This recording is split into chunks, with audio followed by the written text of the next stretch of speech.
आपने देखा होगा भोजन करते समय दर्शन किया। एक बार वो मालेगांव की आई हुई टीम को जोरदार ताली बजाकर साधुवाद दीजिए। साधु था जो वो पूर्ण व्यवस्थाओं में लगे रहते हैं। मेरी जीजियां बर्तन मांजने में किसी को बर्तन नहीं मांजने देती, हाथ से थाली लेकर खुद मांजने बैठ जाते हैं। हमको तो हम सेवा करेंगे, हम मांजेंगे।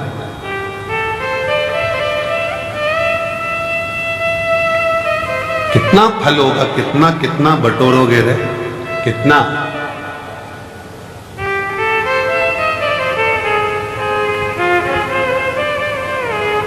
क्या पता आपके जीवन में ना जाने कौन सा, अब ये तो कर्म का भाव है, कोई लिखा होगा दुख तकलीफ, पर उस बाबा के दरवाजे पर आकर आपने अगर बर्तन भी मांज लिया, झाड़ू भी लगा ली, सेवा भी कर ली, तो ना जाने कितना कितना आप अपनी जिंदगी के ना जाने कितने पापों को साफ करते हुए, क्लीन करते हुए जा रहे हैं। साफ।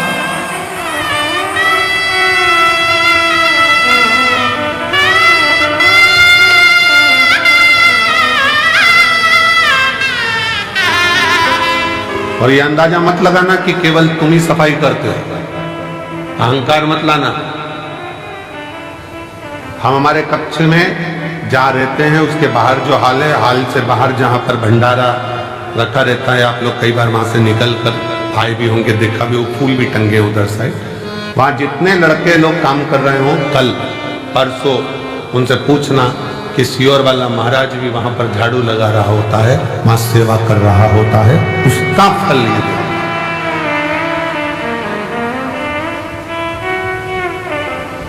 आप उनसे पूछो। 3-4 बार लोग झांक कर चले गए, महाराज भी सेवा में लगे। तुम करोगे वो तुम्हारे लिए है, हम करेंगे वो हमारे लिए। स्वयं के लिए कर चले, स्वयं। शिव पुराण कहती है, भगवान शंकर का चरित्र कहता है, ब्रह्मा जी के हृदय में थोड़ा सा अभिमान आ गया, थोड़ी अभिमतता, थोड़ी अभिमतता।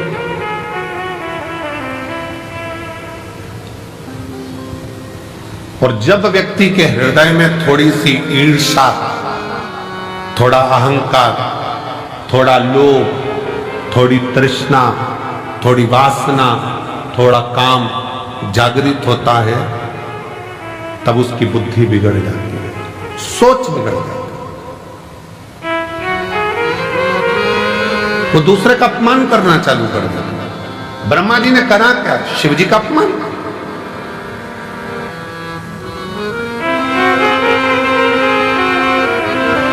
और फिर निवेदन है, पूरी दुनिया की निंदा सुनोगे ना, चल जाएगा, पूरी दुनिया की निंदा हुई ना, चल जाएगा, पर शंकर के भक्त की और शंकर की कभी निंदा ना तो देवताओं को फली है, ना मनुष्य को फली है। नारद जी ने शिव जी की निंदा करी थी, मुख कटा, बंदर का मुख नारद को लगा था।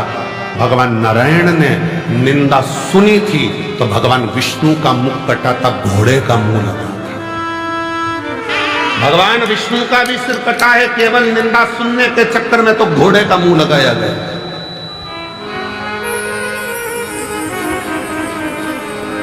ब्रह्मा जी ने निंदा कर दी थी, ब्रह्मा जी ने निंदा बोल दी थी तो ब्रह्मा जी का भी सिर कटा था।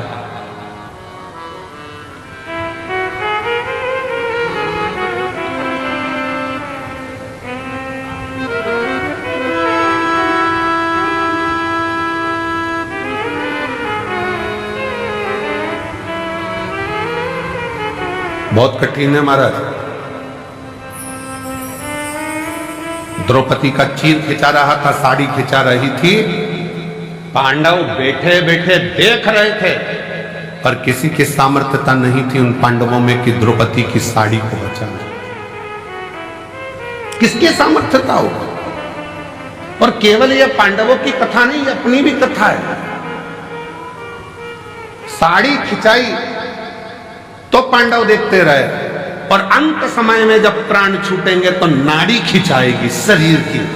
कहते हैं जब प्राण छूटता है तो एक एक नाड़ियां खिंचाती है और प्राण वायु सोचती है मैं कहां से निकलूं, किसी की आंख से, किसी के मुख से, किसी के श्रवण से, किस जगह से। साड़ी खिंचाई तो पांडव देखते रहे, नाड़ी खिंचाएगी, डॉक्टर भी बाजू में खड़ा होगा, परिवार भी बाजू में खड़ा होगा। जब अंत समय आएगा, नाड़ियां खिंचा रही होगी, प्राण छूट रहे होंगे, कोई नहीं आएगा।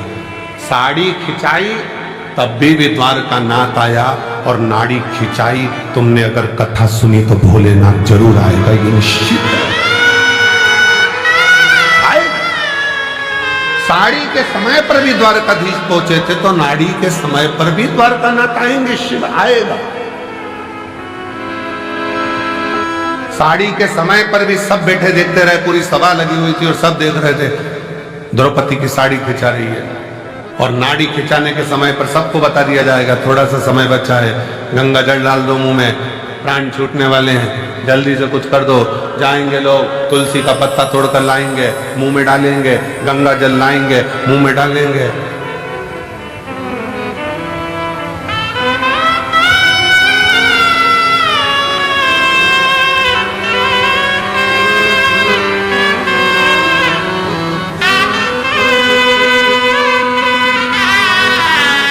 सब जाएंगे, सब देखेंगे, कोई बचाने वाला नहीं होगा। तब अंत समय प्रभु आना पड़ेगा, वचन दिया तो निभाना पड़ेगा। आए ना आए प्रभु कुटुंब कबीरा, अंत समय प्रभु आना पड़ेगा, वचन दिया तो निभाना पड़ेगा। अंत समय प्रभु आना पड़ेगा। आएगा, अंत समय हो, साड़ी खिंचाई तब भी सब देखते रहे, कोई नहीं आया। आया तो मेरा भगवान द्वारकानाथ आया। वही कौन आया? कौन? नाड़ी के समय पर भी जब शरीर से नाड़ियां खिंचा रही होंगी, शरीर छूट रहा होगा, कौन आया?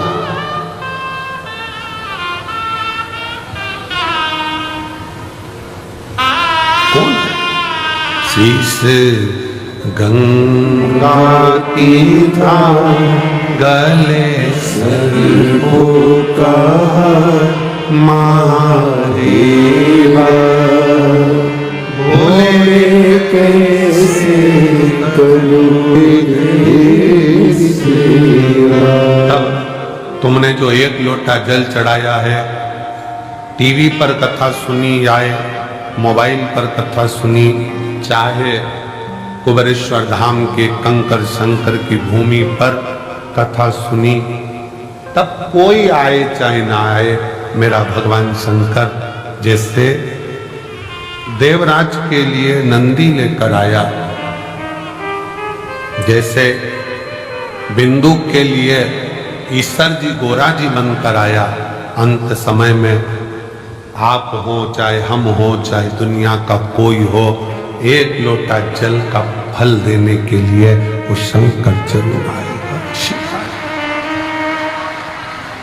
एक पत्र है जिसमें पत्र में लिखा,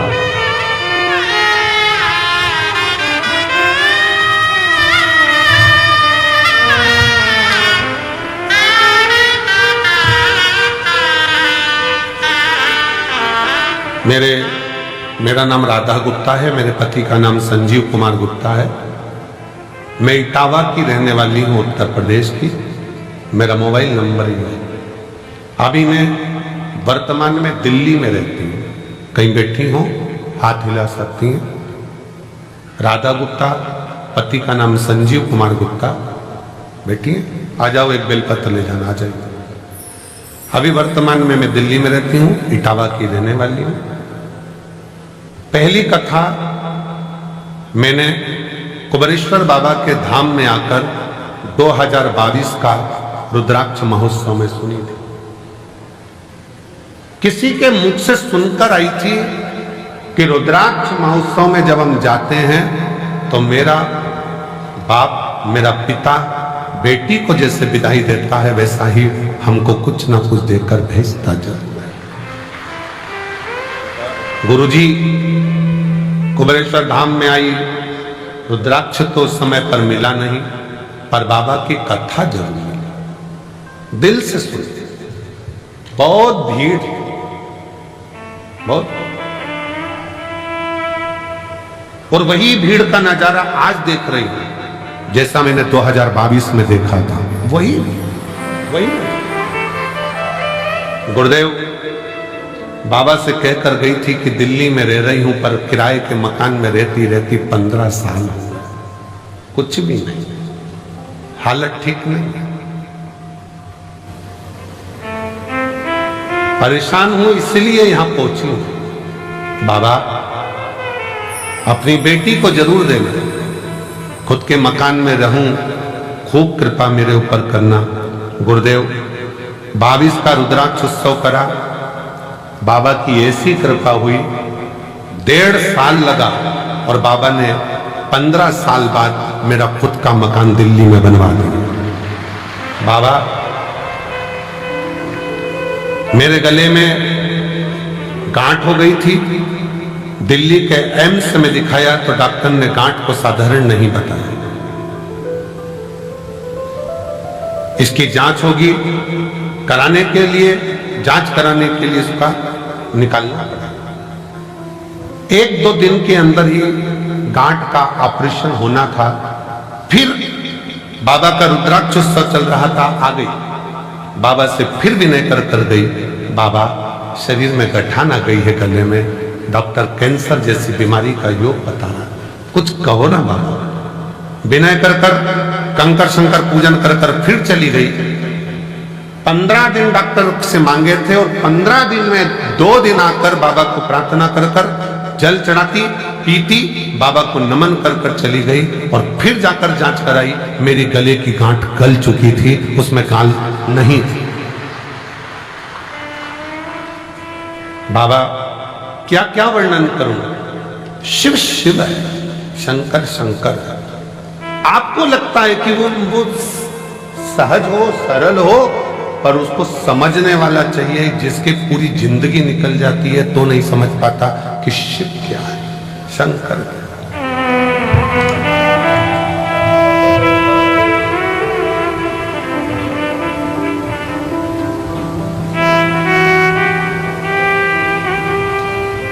शंकर भगवान को समझने की सामर्थ्यता तो ब्रह्मा जी में, ब्रह्मदेव भी नहीं समझ पाए कि ये शिव सृष्टि की रचना करने वाला का ये। ब्रह्मा जी को लगा कि मैं ही सृष्टि रच रहा हूं, मैं ही सृष्टि बना रहा हूं, मैं ही सृष्टि चला रहा हूं। ये ब्रह्म लोगों के हृदय में, लोगों के,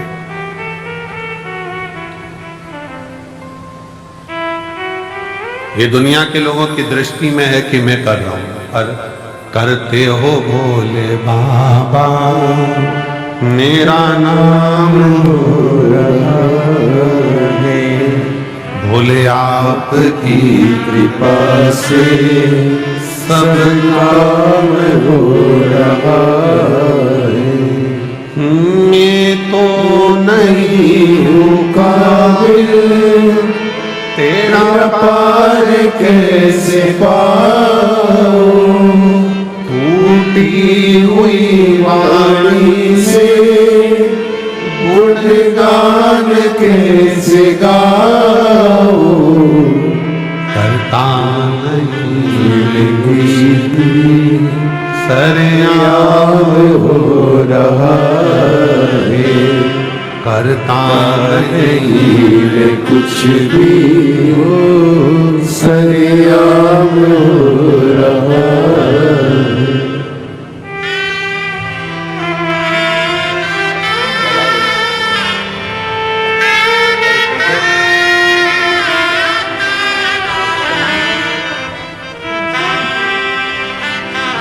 शिव तत्व शंकर, शिवोघड़ी, कब देगा, कैसे देगा, कहां देगा, ये उसके ऊपर निर्भर करता है। ये उसके ऊपर, ये आपकी और हमारी सामर्थ्यता नहीं है। ब्रह्मा जी के मन का संशय, ब्रह्मा जी के हृदय में जो बात थी बहुत प्रकट थी, बहुत। सबको लगता है हम कर रहे हैं ना, करा वो रहा। ये रुद्राक्ष महोत्सव इतना बड़ा उत्सव प्रदीप मिश्रा जी के बस की बात नहीं है कि कर ले, ये तो शंकर जी खुद कराते हैं तो हो, किसी एक का नहीं है ये। हमारे इस नगर शहर में, सीहोर में, सिद्धपुर नगरी भूमि सीहोर में जहां हमारा जन्म हुआ है, जब सीहोर के सभी समाजों की मीटिंग जब रखी जाती है तो प्रत्येक समाज का व्यक्ति एक ही बात कहता है कि ये रुद्राक्ष उत्सव किसी एक का नहीं है, ये रुद्राक्ष उत्सव पूरे मध्य प्रदेश, पूरे भारत, पूरे शहर, पूरा सीहोर का संपूर्ण। उस मीटिंग में ग्रामीण क्षेत्र भी आता है, शहरी क्षेत्र भी आता है और वो किसी ना किसी रूप में इसको संजोता है। और उसमें सबसे आगे अगर किसी की प्राथमिकता रहती है तो यहाँ प्रशासन की। मैं यहाँ के सीहोर नगर के कलेक्टर महोदय, हालांकि अभी अभी नए आए हैं, एसपी महोदय वो भी नए आए हैं,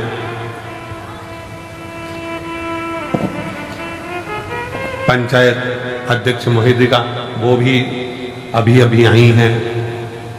ऐसी कई पदाधिकारी जो यहाँ विराजमान हैं, उन्होंने इसको बहुत, चाहे वो एसडीएम हो, एसपी हो, एसएसपी हो, टीआई हो, सब बहुत, और हर वर्ष बहुत सावधानी से उसको समझो,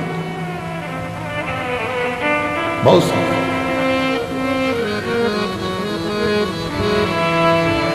ये शिव तत्व है, किसी एक का नहीं है, सबका है। कई लोग कहते हैं शिवरात्रि का व्रत केवल शिव संप्रदाय वालों को रखना चाहिए जो शंकर को मानते हैं, केवल लिंगायत संप्रदाय को रखना चाहिए वो शिव को मानते हैं, केवल शंकर के मानने वालों को रखना चाहिए। कितना सुंदर वृतांत आता है। दशरथ जी महाराज के घर में, दशरथ जी महाराज के घर में जब संतान का सुख नहीं था तो उन्होंने गुरु बाबा से कहकर पुत्र कामेष्टि यज्ञ करवाया। उस पुत्र कामेष्टि यज्ञ में गुरु बाबा ने शंकर जी की आराधना करवाई। और जब राम जी वन को जाने लगे तब दशरथ जी ने बुलाकर राम जी से कहा कि, और आखिरी में भी जब कैकेयी ने राम जी को वन मांगने की तैयारी करी तब भी दशरथ जी ने शंकर भगवान को याद करा था कि शिव जी आप आकर संभालो, आप आओ संभालो।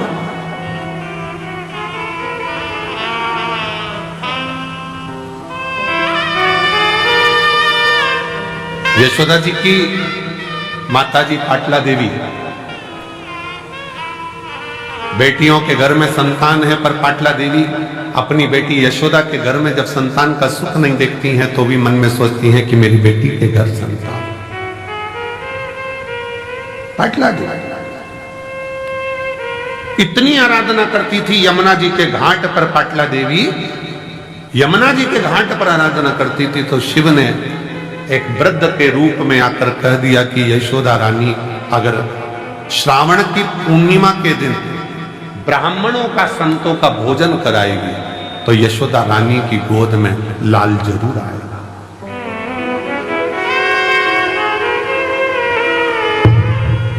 भगवान शिव ने पाटला देवी को वृद्ध का रूप रखकर बताया था कि यशोदा रानी नंद बाबा के साथ में मिलकर यदि श्रावणी पूर्णिमा के दिन, श्रावणी के दिन, पूर्णिमा के दिन अगर भोजन कराए संत ब्राह्मण को, उसके घर औलाद जरूर आए।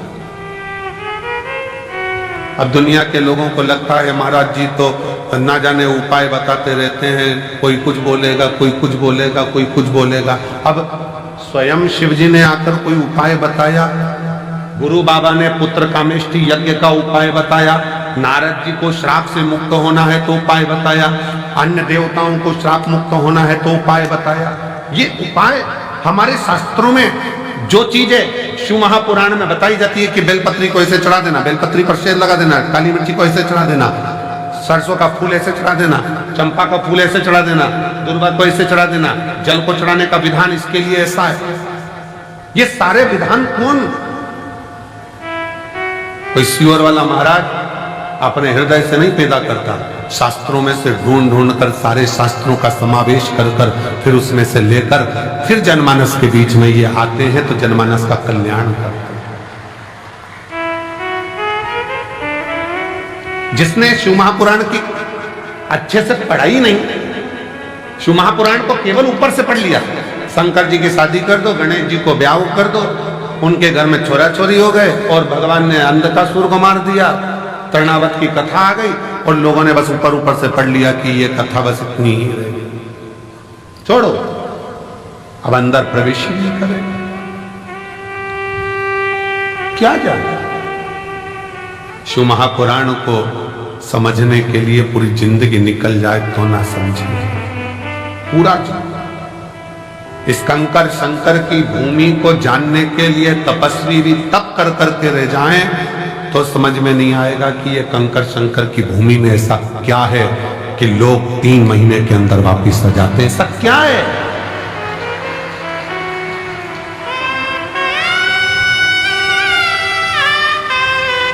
रेलवे स्टेशन से लोग दंडवत करते आ रहे हैं, भोपाल से लोग पैदल चल के आ रहे हैं, चौराहे पे से लोग दंडवत करते करते कुबेरेश्वर बाबा की भूमि तक पहुंच गए। चौराहे पे से बस से उतरते हैं, बेग बच्चों को थमाते और दंडवत करते हुए यहां आता। क्या है? क्या है?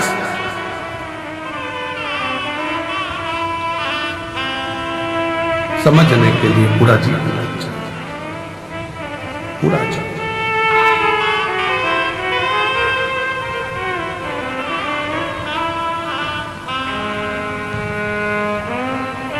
परंतु शिव के आश्रित होने वाला, शंकर भगवान के शरणागति पकड़ने वाला, शिव के आश्रित होकर जीने वाला कभी दुख नहीं पाता। धीरे धीरे जैसे हाथ में लोटा पकड़ते हो वैसे शंकर भगवान तुम्हारा हाथ पकड़ता है, आगे बढ़ता चले जाता है।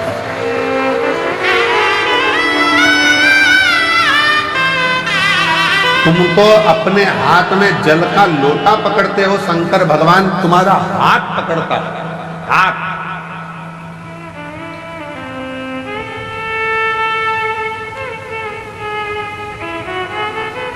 आज पूरा विश्व लोग कहते हैं कि शंकर जी का व्रत शिव पद्धति वाले करें, लिंगायत पद्धति वाले करें, शिव को मानने वाले करें। हम कोई कहे कि हम ये हैं, हम वो हैं, हम नहीं करते ना। भगवान कृष्ण जी की नानी जी पाटला देवी भी भगवान शंकर की एक उपाय उन्होंने अपनी बेटी को बताया कि तुम भोजन कर। यशोदा जी ने खीर मालपुआ बनवाया, ब्राह्मण भोजन करने के लिए श्रावणी में आए, श्रावणी पूर्णिमा के दिन नंद बाबा ने मालपुआ दिया, यशोदा जी खीर परोस रही थी। खीर परोसते परोसते यशोदा जी का पल्लू बहुत लंबा डला हुआ था, बहुत लंबा। संतों को लगा हाथ में चूड़े दिख रहे हैं, पांव में पैजनियां दिख रही है, कमर में करधनियां दिख रही है, लगता है ये नंद बाबा के लड़के की बहू है। अब उनको क्या मालूम था कि नंद बाबा के घर तो कोई छोरा ही नहीं है, तो बहू कहां से आई। अब उन्होंने तो अंदाजा लगाया क्योंकि नंद बाबा की दाढ़ी सफेद, बाल सफेद और ये तो बड़ी सुंदर दिख रही है, घूंघट काढ़ी हुई है, तो लगता है नंद बाबा की बहू है। सारे ब्राह्मणों ने देखा कि इनके घर में बच्चा नहीं है, ये नंद बाबा के बेटे की पत्नी दिख रही है। सारे ब्राह्मणों ने एक साथ भोजन करते करते वर दे दिया, पुत्र भव, पुत्र भव। अब जैसे भव सुना, यशोदा जी ने अपना पूरा पल्लू हटा दिया। जो पल्लू हटाया तो तो जितने बाबा ब्राह्मण थे सबने देखा कि जैसे नंद बाबा की दाढ़ी सफेद, इसके भी बाल सफेद। अपना आशीर्वाद तो गड़बड़ हो गया। नंद बाबा जी ने कहा, बाबा जी हम 60 के, ये 55 की, तुम कह रहे बच्चा आएगा, कहां से आएगा? संत ब्राह्मण ने कह दिया, भोजन करता समय ब्राह्मण अगर वर देता है तो वो खाली नहीं जाता। ये हमारा वचन है, हम शिव की आराधना करते हैं सिर्फ। और चमत्कार सा हो गया, लोगों हो गई बात निराली। रात ही रात में नंद बाबा की दाढ़ी हो गई काली। चमत्कार सा हो गया, लोगों हो गई बात निराली। रात ही रात में नंद बाबा की दाढ़ी हो गई काली। पूरी रात में नंद बाबा जी की दाढ़ी। ना जाने किस ऋषि मुनि ने धागा हाथ लपेटा। नंद घर अनहोनी हो गई, बेटी हो गया बेटा। ये तो बड़ी कृपा हो। घर में बेटी आई थी, सिद्ध होना था वचन। रात को बेड़ियां टूट गई, ताले टूट गए और योग माया तो वसुदेव जी के साथ आ गई और बेटा नंद बाबा के घर चले गया। ये कुछ उसकी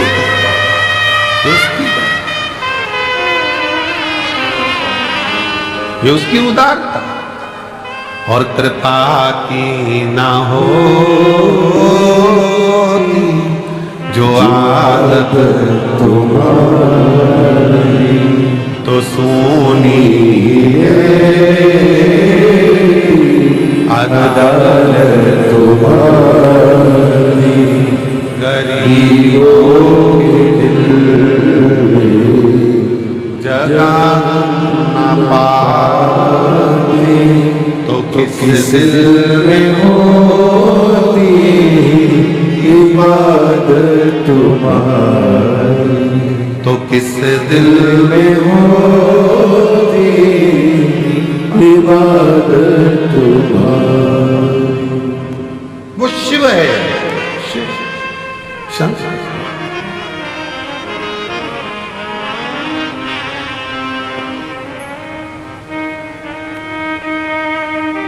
वो लोग कहते हैं ना, वो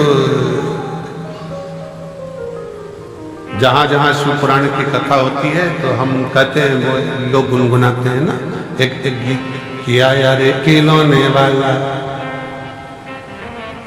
आया रे खिलौने वाला, खेल खिलौने लेके आया, आया रे। उसी तरह आया रे डमरू वाला। वो क्या लेकर आ रहा है, कितना लेकर आ रहा है, किस तरह से लेकर आ रहा है, वो कितनों को देता है, कैसे देता है। एक बहन ने पत्र लिखा है, देखिए।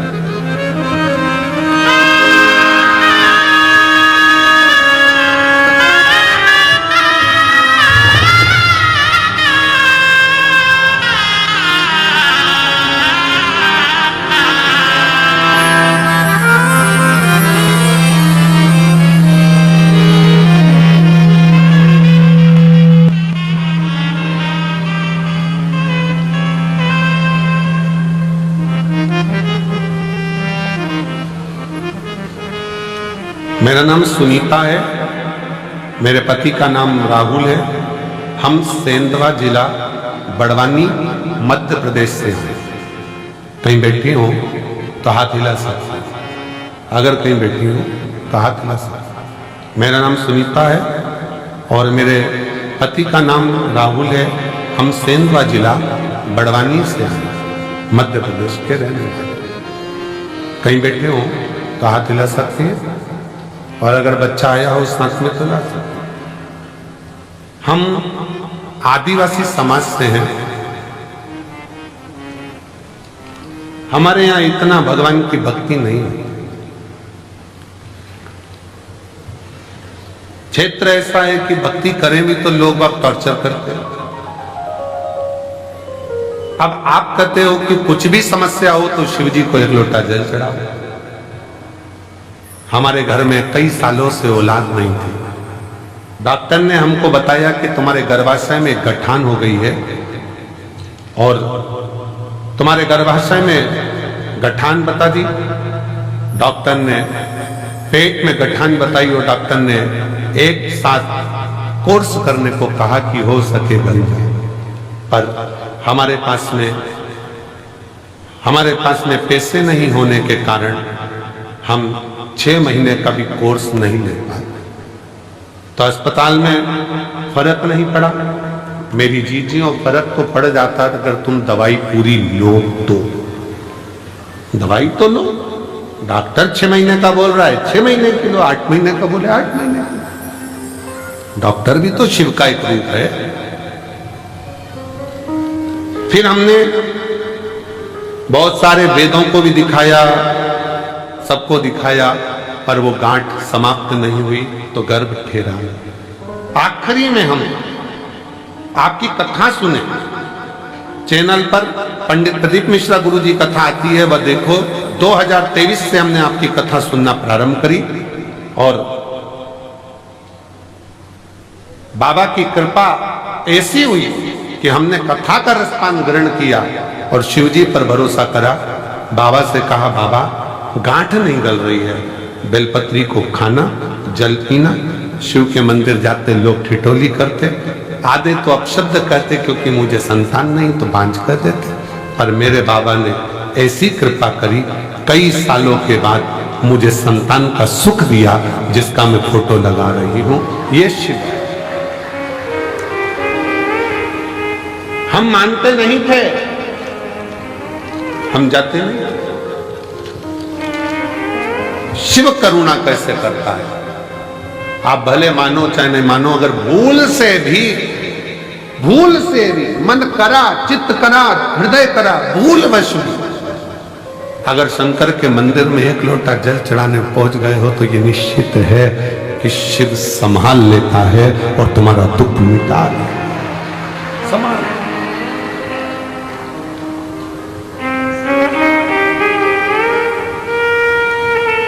आता जरूर है।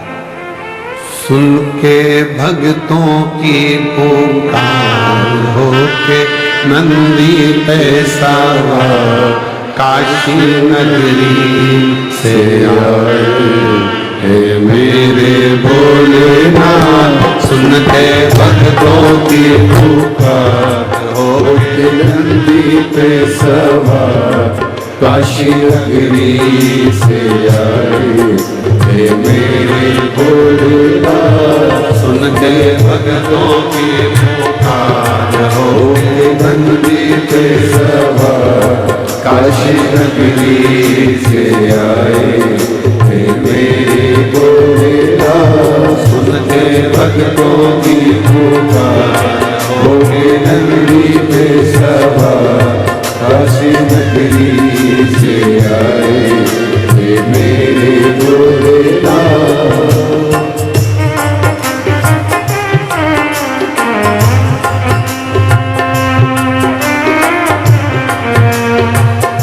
राधे हरि बोल। राधे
रमाए देखो डमरू बजाए, कैसा निराला भोले रूप सजाए।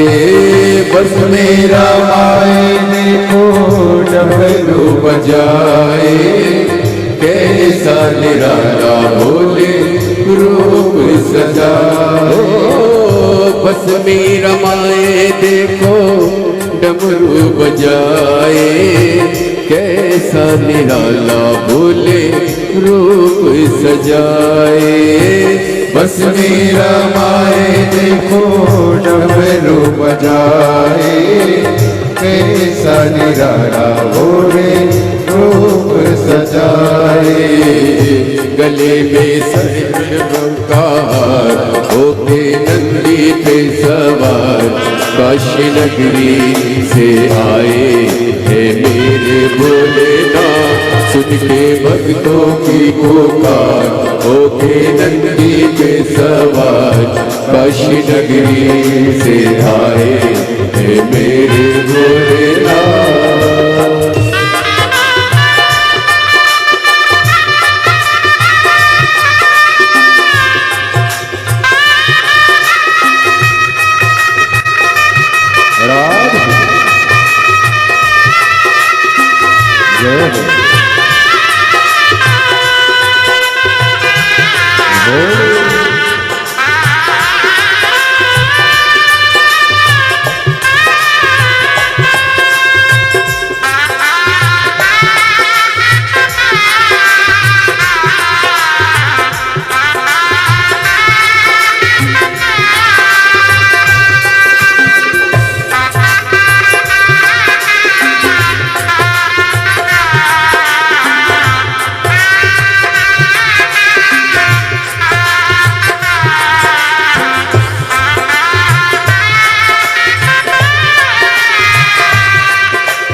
मृगशाला पहने भोले जटाओं में गंगा, चम चम चमकता है माथे पे चंदा।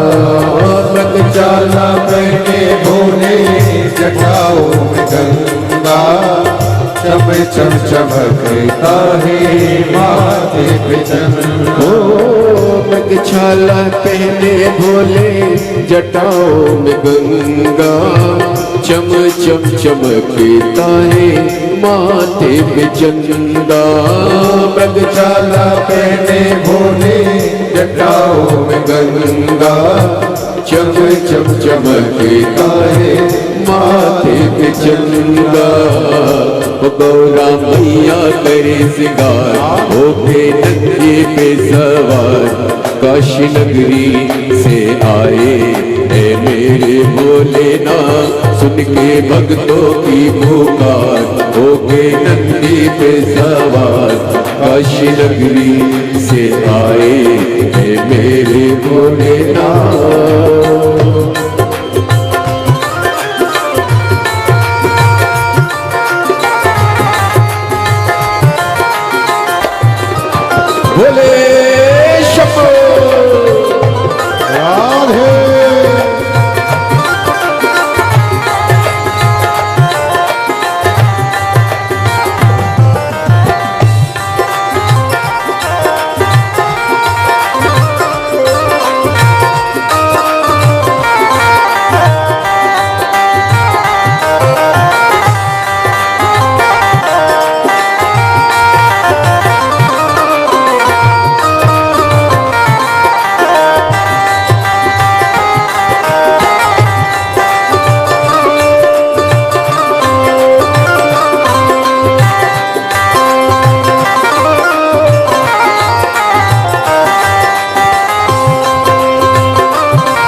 देव इनकी महिमा महान है, भोले भक्तों के ये तो भोले भगवान है। देवों के देव इनकी महिमा महान है, भोले भक्तों के ये तो भोले भगवान हो।